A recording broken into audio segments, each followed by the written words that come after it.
आज की कहानी शेर और खरगोश की। एक जंगल में भारसुक नामक बलशाली शेर रहा करता था।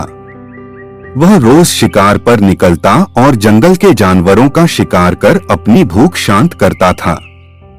एक साथ वह कई कई जानवरों को मार देता। ऐसे में जंगल में जानवरों की संख्या दिन पर दिन कम होने लगी।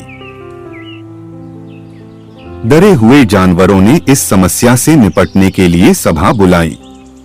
वहां निर्णय लिया गया कि शेर से मिलकर इस विषय पर बात की जानी चाहिए।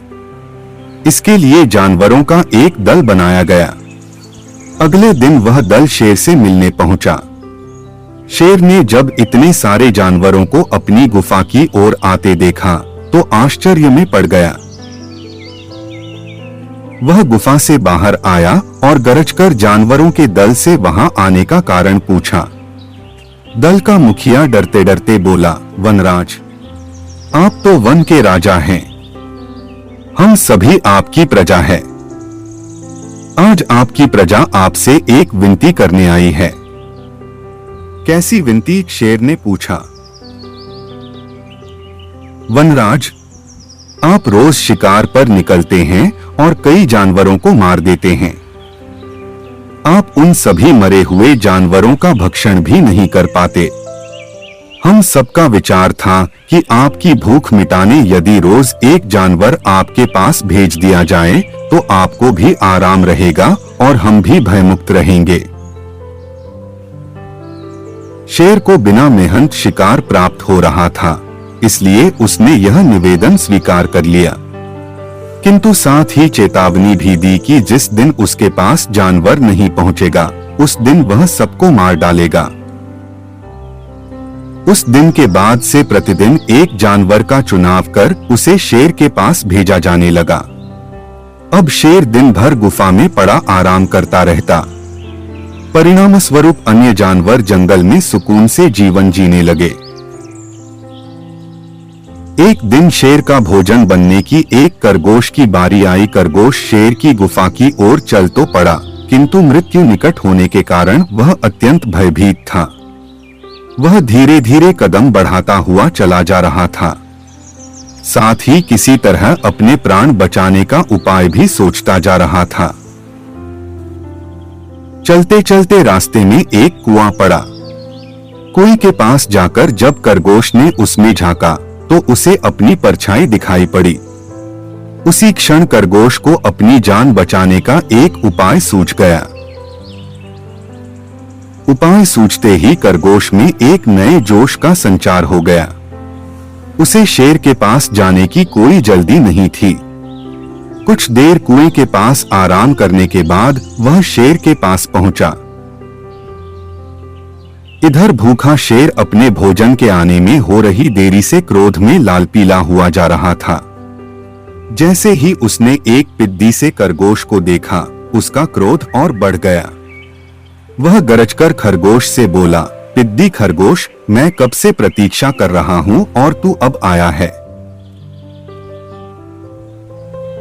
अब मेरी भूख बढ़ चुकी है। तुझ अकेले से मेरा क्या होगा? तुझ पिद्दी को किस बेवकूफ ने मेरे पास भेजा है तुझे?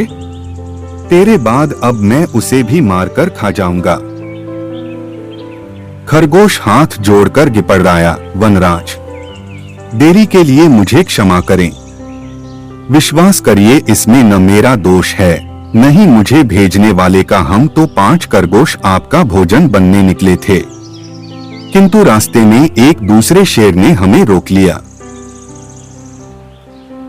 जब हमने उसे बताया कि हम अपने राजा का भोजन बनने जा रहे हैं तो वह 4 खरगोशों को मारकर खा गया और मुझे आपके पास यह संदेश देने भेजा कि अब से वह जंगल का राजा है।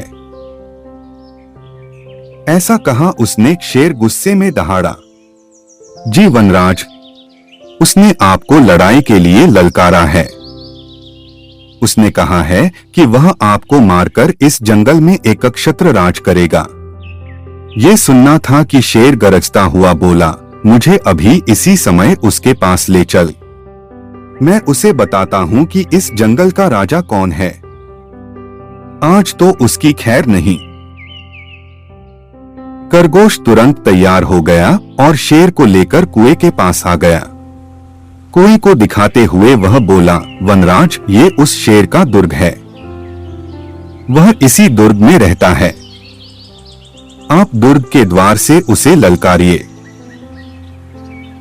शेर ने कुएं में झांक कर देखा तो उसे अपनी परछाई नजर आई। परछाई देखकर उसने सोचा कि अवश्य ही वह दूसरा शेर है और जोर से दहाड़ते हुए उसे ललकारने लगा। कुएं की दीवारों से टकराकर आती हुई अपनी ही दहाड़ की प्रतिध्वनि सुनकर और अपनी परछाई देखकर उसे लगा कि दूसरा शेर भी दहाड़ते हुए उसे ललकार रहा है। उस ललकार का उत्तर देते हुए उसने कुएं में छलांग लगा दी। कुएं की दीवारों से टकराता हुआ वह पानी में गिरा और डूबकर मर गया। शेर के मरने के बाद खरगोश खुशी खुशी वापस लौटा और जंगल के अन्य जानवरों को खुशखबरी सुनाई।